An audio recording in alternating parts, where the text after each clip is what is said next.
In this solution, we have a number of ways that we can accomplish the goal and pass the exercise.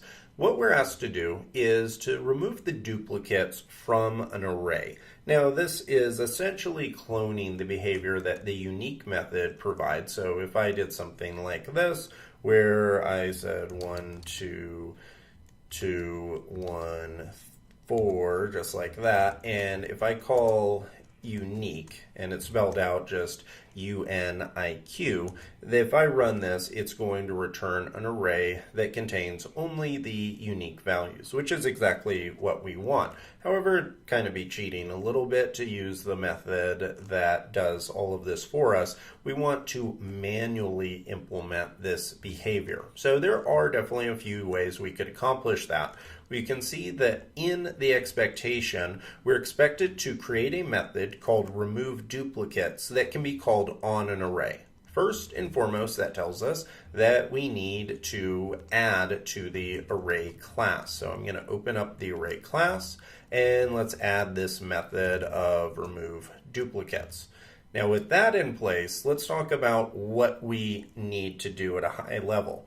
Essentially, we need to be able to iterate over a collection, and we need to only include the items that are needed. I wouldn't really worry. I know our method's called remove duplicates, but it makes just as much sense to say that I want to create a new collection that only keeps the unique items, and that accomplishes the same goal as removing duplicates. So you may kind of be tempted to do something like create an empty array and then iterate over the current array and then add new items if they're unique to that array. And that is essentially what we're going to be doing, but I'm going to use an enumerable method in order to accomplish it. So instead of creating an array from scratch and then adding to it with each, I'm going to do it all in one swoop. If you followed along on some of the other exercises,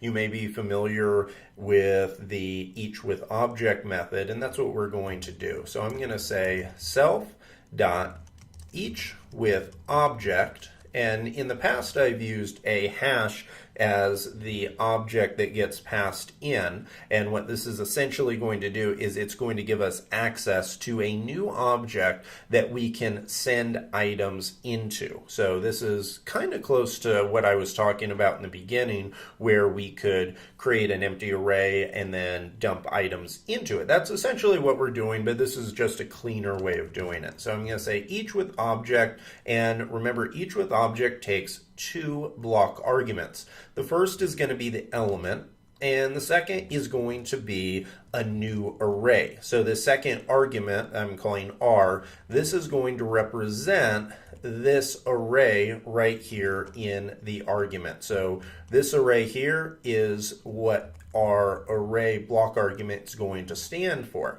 So what all I need to do here is say that I want to add to this new array whatever the element is, unless the array already includes the element.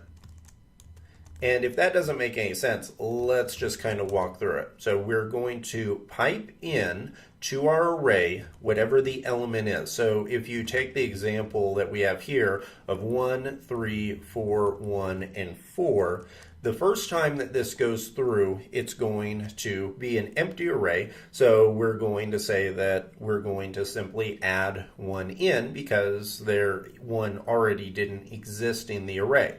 The next time it iterates, 1 is going to already be in the array, and 3 is going to be the element.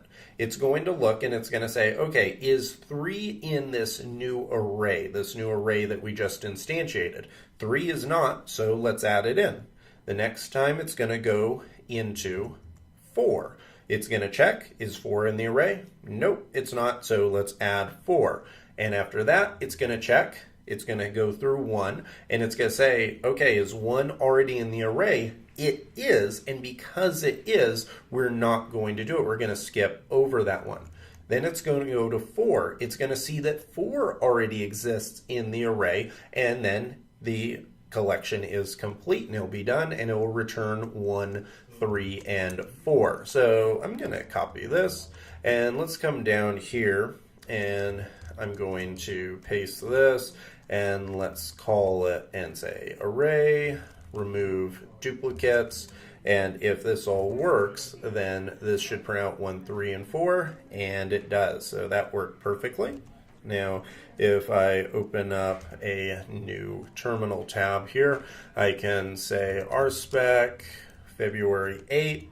Oh, and I need to add my RB on there.